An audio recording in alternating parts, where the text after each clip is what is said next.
with that. I'm glad that you are here. So first of all, if you're locals, I know we've got some friends from Chesapeake here. We've got a bunch of my team here who you guys are going to get to meet in a little bit, who are amazing. Anybody else local? Everybody else from out of town? Wonderful. So let me give you the first piece of advice. If you want to blend in, you go down to the ocean front, you're going to see F-18 Hornets flying overhead. If you know what an F-18 Hornet is, we have the East Coast Master Jet Base here in Virginia Beach, NAS Oceana. It's an airplane, it's a fighter jet. If you want to blend in when it goes overhead, don't look up. Okay? We are absolutely aware of them. They're here, but we don't have to look up anymore because they're ubiquitous. So we're really glad you're here. I'm really glad you're here. I think it's great that we're in this hotel. A lot of times we come in and we go to the ocean front. And I want to encourage you, if you have time, to go to the ocean front. But you are in a hotel that sits on one of the country's national treasures, which is the Chesapeake Bay. So geographically, Virginia Beach is situated a bit like this. We're a rectangle. And the top of the rectangle, the northern part of our city, is where you are. You are on the Chesapeake Bay. The northern part of our city is bordered by the Chesapeake Bay. Our friends from Chesapeake and Norfolk are the west coast of Virginia Beach, the left side of our triangle. The east coast of Virginia Beach is the east coast. It's the Atlantic Ocean. So we're right at the confluence of the bay and the ocean, which is a really cool place to be. And there are some wonderful things to do and see. And I don't know how much time you're going to have, or if you're able to stay on. Literally about a mile from here is something called the Chesapeake Bay Foundation Brock Environmental Center. It's one of the only living buildings in the world, which means it has to be completely off the grid, completely self-sustaining, and made of completely sustainable materials. It's the policy headquarters for the Chesapeake Bay Foundation. We just built and opened a brand new classroom at the Chesapeake Bay Foundation's Brock Environmental Center for a new environmental studies program. And if you're a walker, a hiker, and you like nature, it is surrounded by what's known as Pleasure House Point. There's a story behind the name. We're not going to get into that story, but there is a beautiful set of nature trails that wind in and around the Brock Environmental Center. So if you're looking for a place to walk, of course, the other place you can walk is right out the back door of this hotel, up and down the beautiful Chesapeake Bay. If you go out the back of the hotel and you turn right and you look to the point, that's called Cape Henry, and that is where the bay and the ocean meet, right at Cape Henry. And then if you look to the left, you're going to see one of the great engineering structures in the world, which is the Chesapeake Bay Bridge Tunnel, which is a 13-mile bridge tunnel complex that connects Virginia Beach with the eastern shore of Virginia. And you can walk up and down the bay and experience the kind of beauty that I got to experience, because I grew up about 3 miles from here on the bay. And it is great to be back home and be the superintendent in Virginia Beach in my 8th year here. And if you can't tell, I'm incredibly proud of our city and incredibly proud of our school division. So let me just tell you a little bit about who we are. We are one of the largest school systems in the Commonwealth of Virginia. We serve 64,000 students here. We have 86 schools and centers, and we go pre-K through 12th grade. We are, let me just tell you a little bit about us. We are one of the most in fact, we are the most populous city in the state, with over 450,000 residents, which is kind of interesting. A lot of people think about Virginia Beach, they think we're this little resort town, but we're actually quite a big city. One of the other cool things you can do if you can find the right vantage point from here is you can turn and you can see a lot of the city. You can see town center, and you can see a lot of what sort of stretches down south, which is the bulk of our city. So we also, as I said, 86 schools, 55 elementary schools, 15 middle, 12 high schools. So a lot going on here with our programs. Each of our high schools, almost all of our high schools, have an advanced academy or an international baccalaureate program. We have things like entrepreneurship and business, health sciences. We have a STEM and technology program, visual and performing arts. So just cool stuff going on. And again, hopefully you can see that I'm very proud to be here. I'm also, as Mort mentioned, a graduate of Virginia Beach City Public Schools, Green Run High School, Go Stallions. And so I love being able to come and serve this community. and love being able to be a part of it with an incredible team of educators. So that's a little bit about where you are. By the way, I want to mention one other thing, because this is important. This will be shocking to you. I like food. Right across the street, it was in your recommended lists. Right across the street is a restaurant called Hot Tuna. It's a weird name, but I'm telling you right now, it's the best seafood in Virginia Beach. So if you want to have seafood, you go across the street to Hot Tuna, you're going to have the best seafood meal that you've had. I would advise trying to get on Open Table and get reservations. They're usually packed, although in the middle of the week you might be a little bit better off. So, and there's some other good recommendations there. There's another one really close by that wasn't on that list. It's called Chick's. It's kind of a dive oyster bar. It's right on the Lynnhaven River, what's called the Lynnhaven Inlet, which is an inlet from the bay. Beautiful. You'll see some of the best sunsets in the world sitting right there at Chick's if you're interested. So there's a couple there, but I'd recommend Chick's. So so that's a little bit. So anyway, just you got to get the food options in, right? Okay. And there's plenty of stuff down at the oceanfront. If you get a chance to get down to the oceanfront, also very fun. But actually, you're at the beach that the locals hang out at, just so you know. So that's a little bit about where you are. Let me tell you a little bit about why I'm here and why I'm so invested in social and emotional learning. So let me start with this. So that's my beautiful wife, Krista. She's an ICU nurse. Those are my two boys.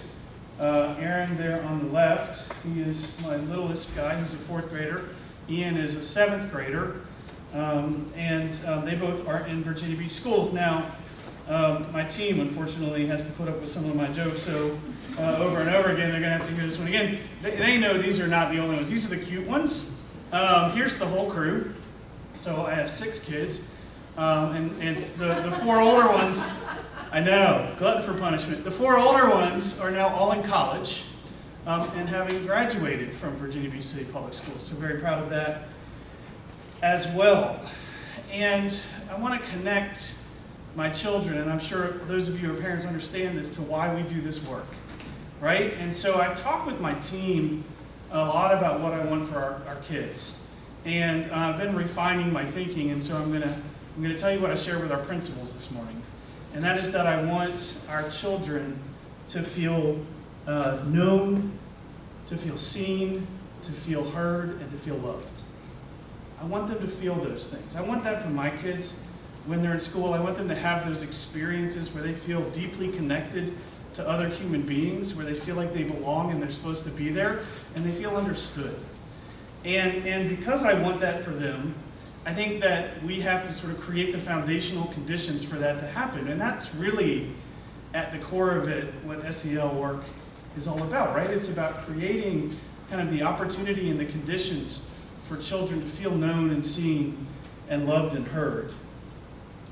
And that's something, so I apologize again to my team because you got to hear another story. That's something that I learned early in my career, and I just want to talk briefly about this student that I had. So how many of you taught? So pretty much almost all of you taught. Okay, so how many of you have super fond memories of your first year of teaching? Fewer hands going up. I have some fond memories of my first year of teaching. Mostly they have to do with surviving my first year of teaching. I was the kind of teacher who thought I was going to come in and be teacher of the year the first year and discovered that probably wasn't going to happen by about the 3rd day. I loved teaching. I was a French teacher. I was a French and photojournalism teacher, and I really enjoyed the work. But I had some lessons to learn early on, and one of the lessons was taught to me by a young man named Curtis. And I'll just talk to you about it. I'll try to be as quick as I can. I'm sorry when I get talking. I don't know what my time limit is, so y'all could be in for a long ride. Curtis was a challenging child. He was that kid that, if you remember teaching, you remember you had a class where you had like that kid. You know who I'm talking about? And it became situationally where because he was that kid, it became that class, which was like that class you didn't want to show up to. You know, like you'd get that pit in your stomach knowing that class was getting ready to happen because you didn't know what was going to happen in class. And what you could imagine might happen would be that you were going to be challenged, there was going to be some conflict, there was going to be some disruption and some defiance. And that was what was going on in that classroom for me. And Curtis, he was a funny kid. So if you teach French, what you understand is most kids want to take Spanish. There's a very small group of kids who actually want to take French, which has something to do with why I'm no longer teaching French. But Curtis told me very early on, he said, I'm only in here because they were filled in the Spanish classroom, and I really don't want to learn French. And so he was very clear about that with me from the get-go, and then proceeded to be fairly disruptive. And I just, I would get a pit in my stomach going to that class. And I had an epiphany, which was good for me to have in my first year of teaching. And the epiphany was, at one point I just sort of said to myself, and I'm surprised I was this reflective at 21 years old, but I said to myself, you know what, if I'm this miserable going to this class, I wonder how the kids must feel. And so I determined that we needed to change the narrative, and we were going to try to do something different. And I did something really stupid, and I certainly don't recommend. I tell this story at our teacher orientation, and I always tell them, don't do this. But this is what I did. I went to him and I said, listen, man, I am not going to call on you anymore. I'm not even going to check your homework anymore. I just need you to stop disrupting class. And the deal is, I need you to stay after school with me, and I'll work with you on French. And he jumped at the opportunity, thankfully. He jumped at the opportunity. I think he just really didn't want me to bother him in class anymore, but he said, okay, I'll stay after school with you. And so he did, and we worked a little bit on French the first little while that he was there, but the more he stayed, the more we started talking about him, which was good for me, because I learned some things about him that I didn't know, and they're not things that would surprise you. If you had a visual image of who Curtis was, you would learn that he was the son of an alcoholic Marine who had been kicked out. I taught in Stafford, Virginia, outside of the Quantico Marine Corps base. His father was an alcoholic Marine who'd been dishonorably discharged and abandoned his family. His mom was working several jobs. They lived in the one trailer park in Stafford County that our high school happened to serve. He rarely knew when he was going to eat. He rarely knew when mom was going to be home. I mean, a lot of the things that many of our children experience, and quite frankly, that growing up in Virginia Beach in a Navy family, I hadn't experienced. I hadn't experienced that. We had more stability. I had a loving family. I was surrounded by 5 brothers. And so I didn't know his life. But I got to know him. And, to the point where I was, I took a real vested interest in him, and sort of began to mentor him and help him along. And one day I'm in class, and I'm just doing my French teacher thing, and Curtis is in the room, and his hand goes up, which freaks me out, right? Because I'm like, what's going to happen next, right? And he answers the question. And I don't remember what it was. It was like a conjugation, And he answers the question, and I mean, my jaw hit the ground, And so I caught him after class, and I said, what's up, man? That was literally the first time you've answered a question in my class, and we're halfway through the school year. And he looks at me and he says, and I'll never forget it, he says, you're the first adult male who's ever cared about me, and I don't want to let you down. Wow. And I thought, that moment was transformative. Because that moment cemented for me the understanding right there at the beginning of my career that the most important thing that matters in our work is the relationship we have with the young people in our classroom. Because what Curtis needed from me was to be known. And he needed me to see him as the person he was, not the person I wanted him to be.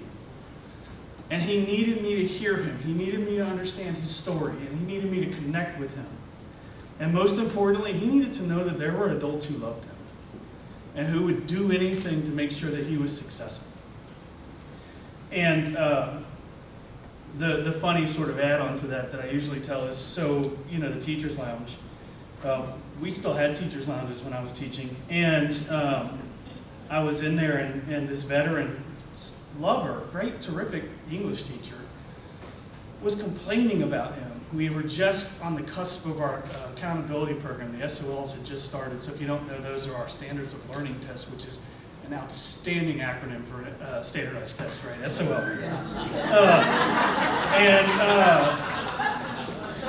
And we were just beginning those, and she was lamenting her concern about Curtis was whether or not he would be able to pass the writing exam. And she said, I can't even get him to write his name on the paper, much less a 3-paragraph essay. And I looked at her and I said, weird, he's writing whole papers for me in French. Dropped the mic, and kind of walked out, and then, went back later and said, and let me tell you what I know about him and what makes him tick. And so he's my why. My kids are my why.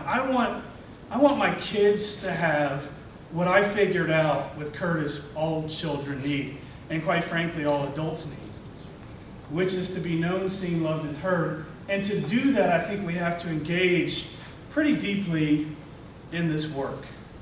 So I want to just talk, I'll talk very quickly because you're going to hear a lot from my team in the next couple days about the work, but I just want to talk about what we're doing in Virginia Beach to try to make that happen. So this has actually been a conversation that's been going on in Virginia Beach for about 15 years. We started back in 2007 when we were talking about 21st century skills and how you develop these skills that people kept calling soft skills. Remember that? And if you really look at those skills, you understand a lot of those skills are SEL skills, right? Like those soft skills are social and emotional learning skills. They're workplace skills that really translated well into the CASA framework. And so we started talking about those well before I got here, back in 2007.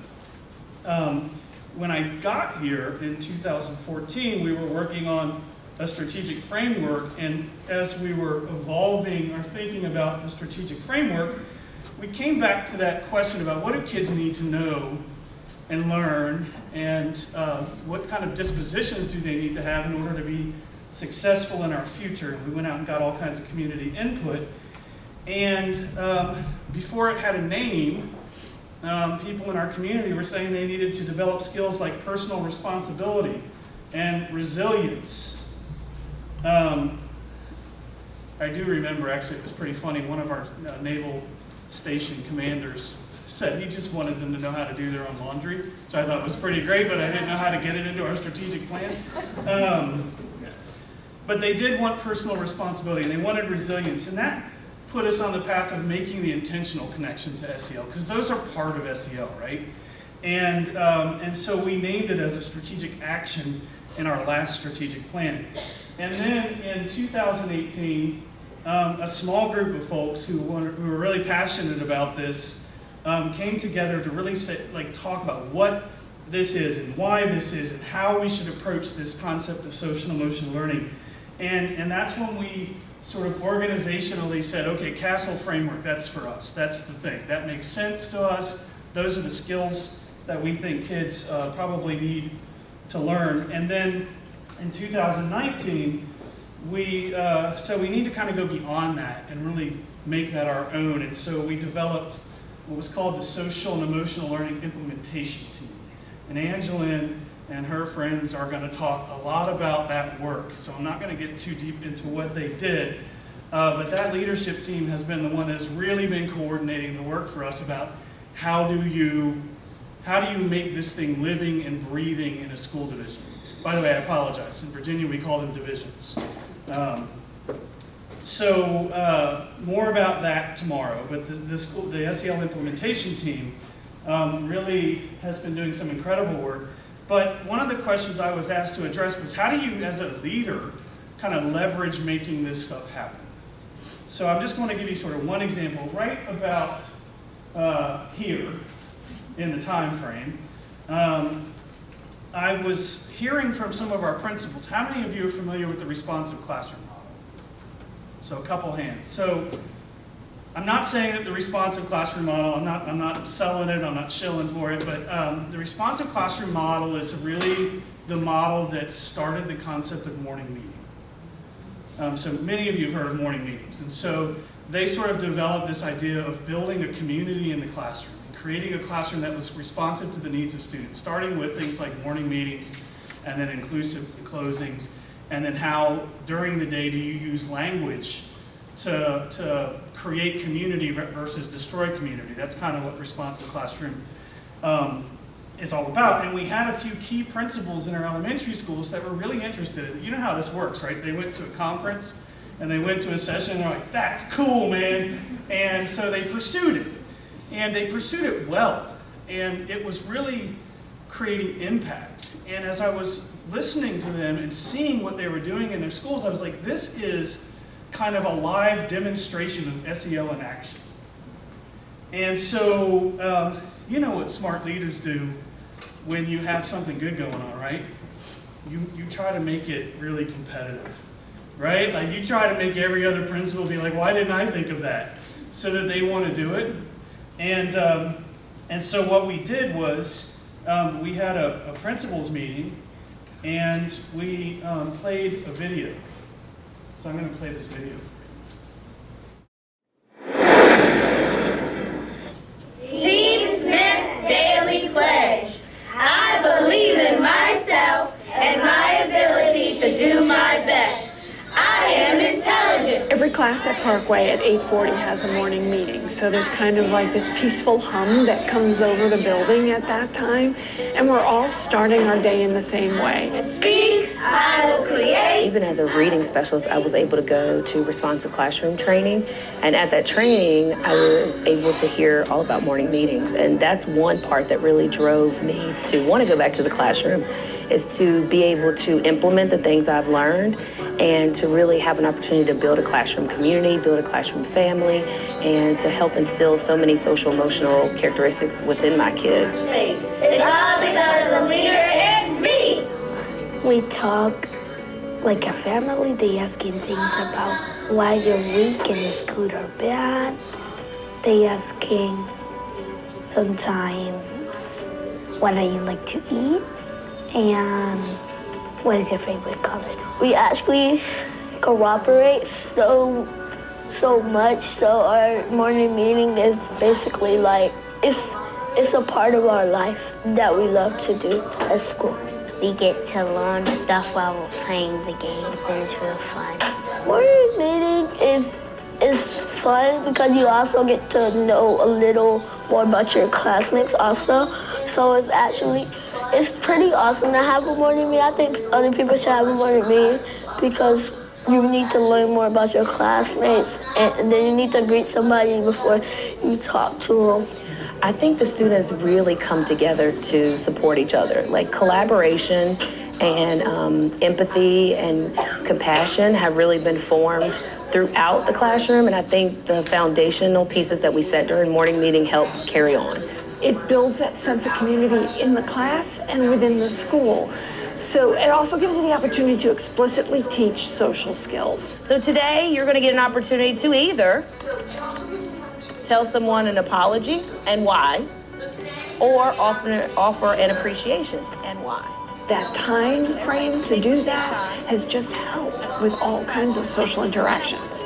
So you bump into a kid, two kids bump into each other, and instead of like throwing a fist, they now have learned skills on, oh, excuse me, I apologize. So just setting aside that time has been really crucial. Morning meeting is a academic part of the day. You know, it infuses so many social emotional pieces, but it's really easy to tie language arts, math, science, social studies, all the curriculum pieces into morning meeting. You just have to get creative about how you do it. We often reflect on our learning target because that's a roadmap for our day. I can use context clues to find the meaning of unknown words. And so it's important for the students to know where we're going throughout the day, and so that's usually a piece that we'll wrap up the morning meeting with. But we play a lot of games, synonym, antonym games, homophone games, so it's an easy tie-in once you wrap your head around how to get all the pieces in together. When we first introduced the concept, there were several teachers who were like, but time, and worried that they wouldn't have enough time for it. What happens is you pay that time up front with building your community, and you get time because you're not dealing with discipline problems or inappropriate language and all those things that you take care of and eliminate during morning meeting, and we build in the academics. It's important for a class to have a morning meeting so then they can be a class family like us. It's a really kind family. Team Smith!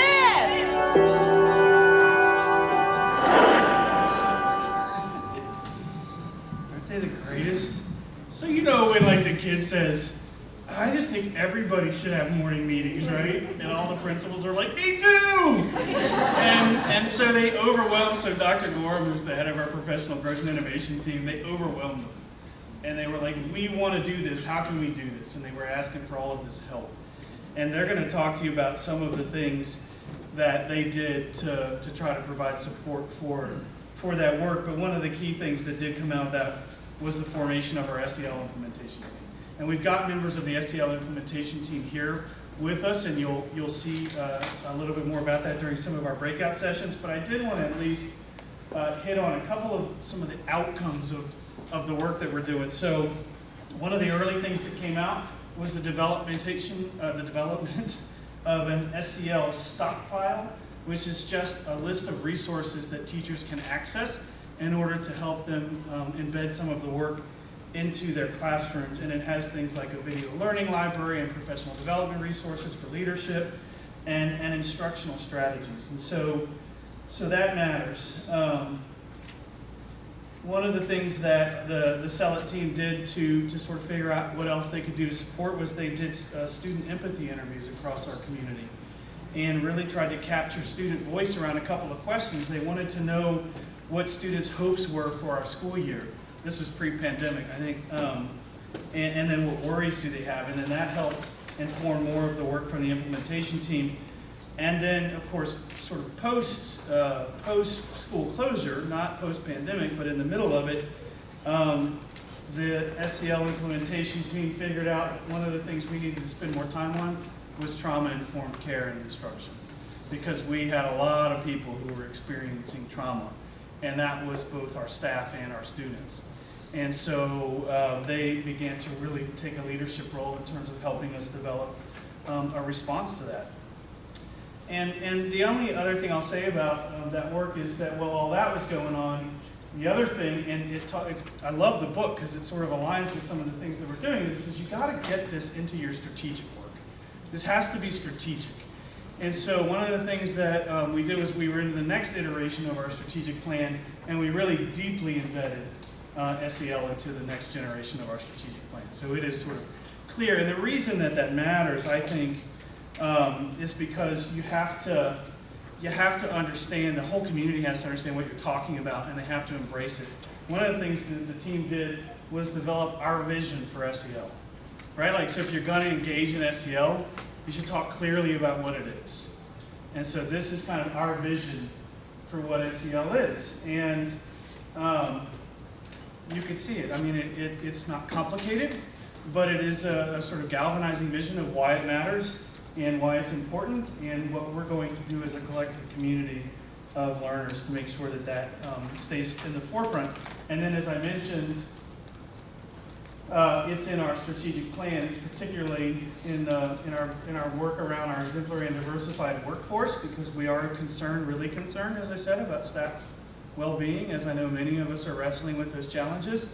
And then our student well-being, where we explicitly call out that multiple strategies will support physical, social, emotional, and mental health.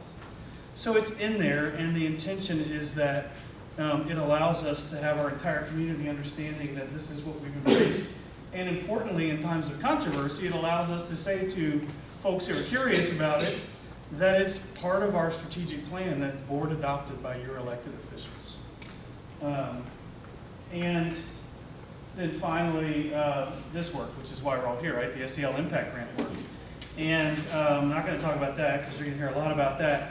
But I will talk really quickly about challenges and what I think we all need to be working on right now. So we've heard all of you are wrestling with in one way or another, and you heard Mort talking about one of our colleagues who couldn't be here because of the deep politics around this conversation, which is just, I think, anathema to those of us in the room. Like, why is SEL a four-letter word, you know? And sort of in the spirit of polarity management, not wanting to just sort of summarily dismiss people who think it is a four-letter word, but try to be a little bit more inclusive and explanatory. And so we have a great team, that Sel team, and they have really been working hard to communicate what it is and to really talk about the competencies of SEL in a way that people can understand and embrace versus in a way that people reject. So I think like one of the things that's really interesting about the SEL conversation, and by the way, somebody like throw the hook when you're ready. We're ready. All right, listen, I can stop, but let me just say quickly then. So,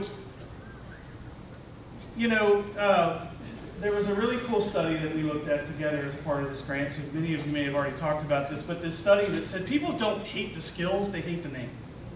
That's sort of a short version of that conversation, right? They don't hate the skills, they hate the name.